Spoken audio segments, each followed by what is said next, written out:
But in this game, what you're going to be doing is you are going to be playing kazoos, trying to play various different songs. How it works is at the beginning of the game, you're going to decide if you want to play in teams or as you want to play as individuals. Now, the rules don't actually cover how to play if you decide to play as individuals, but I'll guesstimate about how that works. If you're playing in teams, you're going to just randomly pick someone to be the first team, and what they're going to do is they're going to pick someone from that team. You need to pick a different person each time, make sure everybody gets a turn, to be the kazoo player. That player is going to grab a kazoo, and then they're going to grab a stack of cards, and then someone's going to start a 60-second timer, and then this person is going to secretly look at this card, and they're going to play the song. If you don't know the song, it's okay. Just put it face down, discard it. Don't know that one. And your 60 seconds is going on. You're like, okay, I can do this one. You go,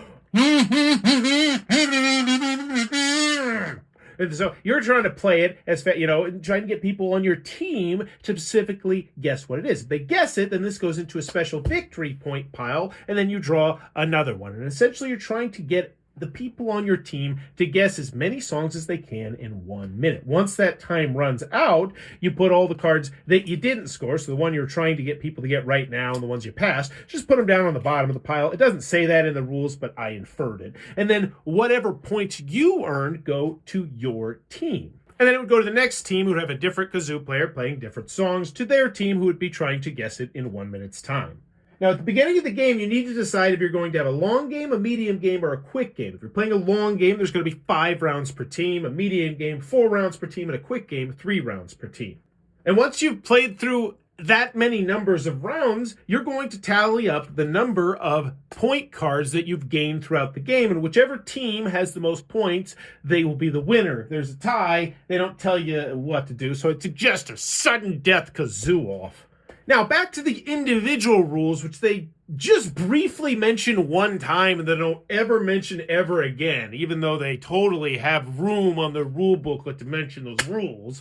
There's 1 or 2 ways I see it working out, and either way, everyone has to be honest and truthful here, because either the player who guesses the correct song gets the point, in which case the player playing the kazoo has to try their best, even though in reality it would be in their best interest to play crappy kazoo, whereas if you play it the opposite way, the normal way, I guess you'd say it, where the kazoo player gets the victory point cards, then everyone else would have to, be honest about guessing the song that they think would do it. I think an even better idea would be to just grab a victory point for that player under the pile. So, for instance, if someone guessed Run, Rudolph, Run, the person who was kazooing would get it, and then the other person who guessed it would just get a card from underneath the pile. I think that's actually probably the best way to house rule it. Hey, Ridleys, why don't you steal that idea in the 2nd edition?